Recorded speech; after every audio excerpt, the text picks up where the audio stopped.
Good sunny Wednesday morning, everybody. We are just outside the cheetah exhibit and we are going to get to meet our 3 cheetahs while they enjoy some snack time here. So we're going to give everybody a couple moments to join us and to get in here with us. We'll give some shout outs. Like to know where you guys are from, where you're joining us from, and who's tuning in today. So we will get started here. All right. Hi, Alex. Good morning, Max. Hi, Hazel. Thanks for tuning in. As we said, we are going to get to meet our cheetahs today. And they're going to enjoy some snacks put out by Keeper Amanda for them this morning. And so in just a few moments, she'll be radioing. Oh, there they are. They're coming out. This is going to be awesome. Hi, Tony. Thanks for letting us know. You can hear us and you can see us. Here come the cheetahs, guys. We are going to get started real quick here with our morning announcements. I'll talk while you guys look at the cheetahs. As always, we appreciate you guys joining us. We are here every Monday through Friday at 10:30 to bring you #ZooOpen online, moving all around the zoo, keeping you connected while we can't be together. Of course, we are still doing our meals on the go. This week it's Stanley's kielbasa and turkey and gravy. Get those orders in. You can still get it for tomorrow night. Orders have to be in by 1 p.m. tomorrow. Don't forget you can add on alcoholic beverages, cookie and cupcake kits, and more. So check all that out at toledozoo.org/meals on the go. And don't forget about all of our virtual offerings. We have yoga and trivia and virtual classrooms and training tips and so much more. Tune in to toledozoo.org/virtual to find out more. And as always, we appreciate you guys helping to support us during this time. You can always click the donate button on our live or go to toledozoo.org/donate for all the ways that you can help keep your zoo going during this time. All right, guys, it is cheetah snack time. We are here with Keeper Amanda, and she's going to tell us all about our 3 cheetahs that you guys see snacking on some deer legs and other bones and scents. As we always say, we hope you noticed the carcass feed warning there. These are deer legs that they're enjoying. It's a great form of enrichment for them and something that at least 2 of the 3 enjoy. Yeah. So Amanda, talk to us about who we've got here.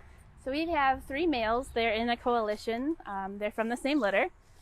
Right here we have Mahali. This is the largest of the 3. In the middle is Jabari, and then on the end over there is Kanu. They are 5 right now. They're going to be 6 years old in about a month and a half. They were from Cincinnati Zoo originally and brought to us when they were around a year old or so. Kanu is the one that does not like deer. He's a little, well, they're all picky. They all have some particulars that they do like and do not like. These guys love deer. Kanu over there has actually a cow bone that he prefers. And the bones are really great for their teeth. So it actually helps clean the plaque off, which is great for not having to do dentals every year. Very cool. All right, guys. Amanda is our resident cheetah expert here, so fire away your questions at her. And as she said, we have 3 brothers, all from the same litter, all 5 years old, soon to be 6, enjoying their snack time right now. Besides the bones, what else did you put out for them? So they have some buckets with some SpongeBob characters that another keeper, Raven, had painted for us. She's a pretty good artist. Those are super cute. We also have some feed bags that are from the elephant building. So we like to reuse what we can. And then those have some scents on them that the cheetahs will often scent mark, which is usually including rubbing on them, rolling on them, and then urinating on them. All right. And what scents attract them? You'd be surprised. So typically fruity scents can. Sometimes we use hunting lures like doe urine. We also use different kinds of spices. We've had like cilantro, chives, paprika, cinnamon, things like that. We just use it in small amounts. All right. Let's see. Oh, first we have to give a shout out to Trenton, who is so excited to see cheetahs on his 7th birthday. Happy birthday, Trenton. Thanks for tuning in. And Tim would like to know, who is the fastest of the 3 brothers we have here? I'd have to say probably Mahali. He's the more muscular one, so when he really gets going, he can take off pretty fast. All right. And Chelsea wants to know, how long do cheetahs live? So in the wild, it's typically, males can live 8 to 12 years. 8 is more common. Females tend to live a little bit longer because they do tend to get into less fights, so more of a 10 to 12 years. In captivity, they can live sometimes 16 or even longer. Wow, that's awesome. And Evan wonders, why do they have this spot pattern? So that is actually serves a couple purposes, but the main one is for camouflage. And it does have a little bit less dense fur, we think, to allow some heat to escape when they get hot after running. All right. And Hallie asks, do you ever feed them live prey? We do not. Very good. Natalie says, my son Andrew thinks these cheetahs are awesome. Do you agree? They are. I definitely do. I thought maybe you might. Can you tell us the names again? Nathan, age 10, is asking. We have Jabari, Mahali, and Kanu. All right. And do you know why they chose those names for them? They have different meanings. In Swahili, I believe. Mahali's is a place. I forget what Jabari and Kanu mean. I know if you Google them, they'll come up. Okay, that'd be a cool thing to check into, guys. And Amanda and Izzy would like to know, how fast can cheetahs run? So typically they can run up to about 75 to 80 miles an hour, but they don't need to because nothing on land can outrun them. So common is more like 65 to 70. All right. And Rowan, age 9, asks, what are their favorite foods? You mentioned they have different ones. Yes. So actually, their favorite food for Jabari and Mahali is probably capelin. It's a tiny silver fish. And for Kanu, it's probably horse loin treat meat. All right. Clayton, age 3, wants to know if cheetahs have any predators and how they keep those predators away. They do have predators, unfortunately. So it's usually larger cats and hyenas. So lions, leopards, hyenas. They tend to keep them away, not really away, but they tend to run away from them because they are faster. And unfortunately, those predators do tend to prey on cheetahs' kittens. So they have a high mortality rate. So they try to hide their kittens as well as possible and then distract their predators from where they hid their kittens. All right, good to know. And we have another birthday today. Aiden is 11, and he is happy to see the cheetahs today too. So happy birthday, Aiden. Thanks for tuning in too. Happy birthday. All right. And Dennis, age 11, wants to know, how long have these guys been in the zoo? They have been here almost 5 years. Probably about 4.5. And Connie wants to know, can cheetahs jump? They can. They don't jump very high, not nearly as high as, say, a snow leopard or a mountain lion. But they can jump about 10 feet or so. And Eric, age 43, wants to know if they would chase a laser like our house cats. These cheetahs in particular do not. Some cheetahs may. These are spoiled cheetahs, and they don't put in tons of effort unless they really want to. Understood. And Thomas, age 5, wants to know, would cheetahs attack people? It is very, very rare. They have, in the past, occasionally attacked a child. In very rare circumstances, they've almost never attacked a grown adult. And that is in the wild? Yes, in the wild. Not in the zoo, not here, not any of those things, so nobody worry about that. I don't think I've ever heard of an occurrence in captivity, except for like a couple of scratches or something. Sure. And Elena wants to know, who of the 3 eats the most? That is a tough question. So Kanu is always hungry. Even after we say all done, he's he always comes back for more. But Mahali's the biggest and probably could eat the most, but I feel like Kanu would keep going if we let him.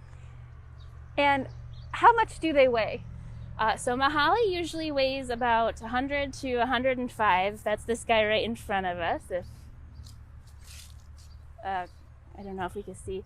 Jabbar usually weighs about 92 to 95, and then Kanu's right in the middle, between 95 to 100. All right. And how long are they? So their actual bodies are around 4 feet, and then their tail can be anywhere from like 2 to 3 feet. So females are smaller than the males. They're sexually dimorphic, and they're a little bit smaller, so they're going to be obviously shorter. Their tails are a little bit smaller, but given the tail and everything, it can be 6 to 7 feet sometimes. All right. Let's go here. All right, can you recap for Savannah what they're being fed? Okay, so they have 3 different bones. Those are from a cow. And then they have 2 deer legs because Kanu does not like deer. So we give the 3 bones so that they won't get into a fight, just in case the other 2 decided they wanted bone and not deer. So the deer legs are front legs, so they're a little bit smaller so they don't get too much food. All right, and let's see here. Luke wants to know if their fur is soft. It's not soft like a house cat. It's not very coarse, but it's hard to describe. It is soft, but not nearly as soft as a domestic cat. And Izzy wants to know, she wonders, do they purr? They do. So these guys are actually not considered a big cat. They're in just like the large felid family. So they are able to purr, but they cannot roar. And you mentioned that each spot pattern is unique. That's part of how you can tell them apart. Talk to us about their tear streaks, though. What do they use those for? So we believe that they use those for a couple of reasons, but the main one we think is to help prevent sun glare while hunting. It also could help with facial expressions while they're out with their kittens or while they're hunting with each other in a coalition. It could help them either recognize each other or while they're vocalizing to figure out what they're expressing. But the main one is sort of like when football players put that grease under their eyes. It's going to help with the sun, we think. And you mentioned they would live in a coalition in the wild. Talk to us about that. Yep. So cheetahs are sort of rare. So lions are social, but many of the other cats are solitary. And cheetahs are even more rare in that males form coalitions and social bonds, but the females do not unless they're with kittens. So if a female is alive and does not have kittens, she'll live solitary life, but the males tend to form coalitions if they can. So most of the time it's related males that they grew up with, but they'll actually form a coalition with unrelated males if possible for better survival. And then do they hunt together? They do. And they'll even breed together when they find a mate. Most of the males in the coalition will breed the same female. All right. And Madison, age 7, wants to know, what's their favorite activity? Sleeping. How much do they sleep? It's about 18 hours a day. Wow, that's amazing. And AJ wants to know, are they endangered? So technically these guys are considered vulnerable. However, there's about 7,000 or less in the wilds, and most conservationists are begging the IUCN to consider them under the red list as endangered because they are decreasing in number so quickly. And Cheryl is quite observant here. She said, are the tails striped or do their spots go all the way down? So both. They are striped at the end, and their spots tend to start at the top at the tail base. So each cheetah is unique in that they have different patterns, and that is one of the ways that we do tell them apart, especially when they're young and they look so similar. All right. And Daniel, age 5, asks, what would they eat in the wild? So these guys are somewhat opportunistic, but their best meals are going to be small antelope like springbok, Thompson's gazelle, but they'll also go after warthogs, rabbits, birds, things like that. They're really good hunters. They're one of the best. They actually do make a kill about half the time, but it's stolen from them pretty often, unfortunately, from those other predators that we talked about. Yes. And Charlie, age 8, asks, what is their favorite enrichment here at the zoo? So probably this deer for Mahali and Jabari. But as far as, say, like a physical item they can play with, they really do like jelly balls. It's actually something that you normally would give to horses. It's a rubber ball with a handle on it. Kano even took his outside one time because he didn't want me to take it away for the day. They tend to really like those. Very cool. All right. Isabel asks, we talked about how much they weigh and how long they are, but how tall do they stand? So they typically can stand about my height or a little bit taller, depending on which boy it is. So about 6 feet or so if they're standing all the way up, and then females are probably a little bit shorter, around 5 feet. All right. And Elias wants to know if cheetahs are good at camouflaging themselves in the short grass. They are. I have to put in some effort to find them if this grass gets much taller, especially if they're in shade. You'd think that they would stand out with their colors, but they're quite good at it. They don't have to try that hard, luckily, because of their coat. But yes, they're very good at camouflaging. And Carly, age 4, wants to know if they see in color. We believe they see in some colors based on the cones and rods. Not exactly, but similar to what dogs have. So not in all the different color spectrums, but in a few. All right. And let's see here. Can you tell us, Ulrich wants to know, why do they have these spots? So for the camouflage, to hide from their predators, and it also really helps when they're trying to hunt. They get down into the grass as close as they can to their prey so that their prey can't see them as well. Very cool. And we have 3 males here right now, which we've mentioned. They are all siblings. They're all about 5 years old. They came from the same litter. Yep. But April wants to know, would the zoo or does the zoo breed cheetahs? So we have in the past, not with these males in particular. And if we were to breed them, that would be up to the SSP, which stands for the Species Survival Plan, if we were to get a female. And that always depends on genetic diversity within the species of cheetahs and how valuable these boys are based on that diversity. So at the moment, I do not believe we are in line to get a female, but that could change. All right. And Donna wants to know, as a keeper, what type of contact do you have with them? Mainly, do you pet them? We do not pet them. We are protected contact with these boys. That's how they were raised. It's just what they're comfortable with. That's what we're comfortable with. We're still able to do training with them. We have a great training program with operant conditioning and positive reinforcement. So we're able to do everything that we need to do for physical exams and enrichment that we need to with protected contact. So we feel really comfortable and great about that. All right. And she mentioned a couple big words there, operant conditioning and positive reinforcement. Talk to us about what those mean in layman's terms.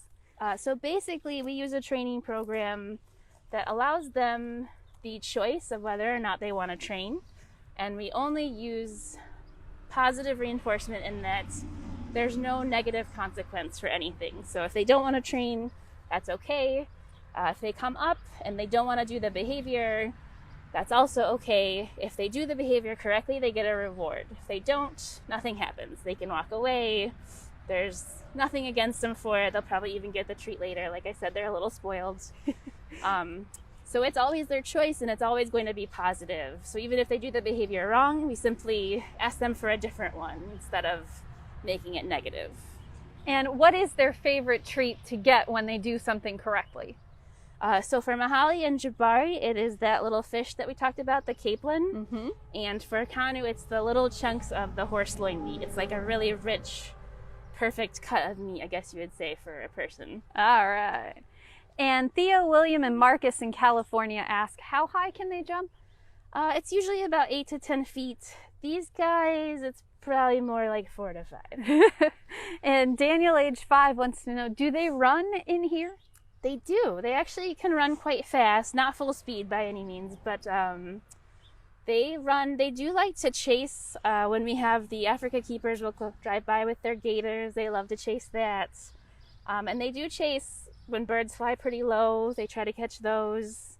If they see a motorcycle drive by, they'll chase those as well. So, what do they think of the train going around here? They do chase it sometimes, especially if there's kids, laughing and making noise, they'll chase the kids. If they see strollers, Mahali especially loves to follow the strollers. Aww. And Ben, age 6, wants to know if they have sharp teeth. They do have very sharp teeth. Their teeth in particular are not very large because their mouths are a little bit smaller than most felids, but they are still very sharp and could pack a pretty good punch if they needed to. And Levi asks, can they climb? They can. They have what we call semi-retractable claws instead of fully retractable like most cats, but they can climb into trees, just not as well as some of the other cat species. And a couple of you guys are asking about why they got moved over here. And part of that move was due to the renovation in the museum area. Their old exhibit, Cheetah Valley, was located just outside of there, and we had to take some trees out, and there was a lot of construction and a lot of noise in that area, so they were moved over here, and this is actually a larger area for them to enjoy. And it was, yes, some of you asked, how do we safely move cheetahs? How did we get them over here? Can you talk to us about that? Yeah, so these guys are actually crate trained, so they were asked to go into a large metal crate. So when we received them, they were still young and smaller at the time. So because they're in a coalition, they're strongly bonded and they all fit into one very large crate. And then that crate was hoisted into a van, and then the van was brought over here, and then again, crate was carried by a lot of people. It's very heavy, and brought into the holding, and then the door was open, and then they were just put into the holding. And this exhibit and holding was actually designed for cheetahs, which is pretty cool. That is very cool. So it gives them a lot of room, a lot of things that they like. You mentioned that they have a little hill over there that they like to go down occasionally. Yes. And there's a lot of shade opportunities for them, but there's also a lot going on that they can check out. Yep. They especially like this platform here. That's Jabari up top. He loves to play King of the Hill. Get up there and see everything that's going on. Maya is 3.5 and from Michigan, and she loves cheetahs, so we had to give Maya a shout out.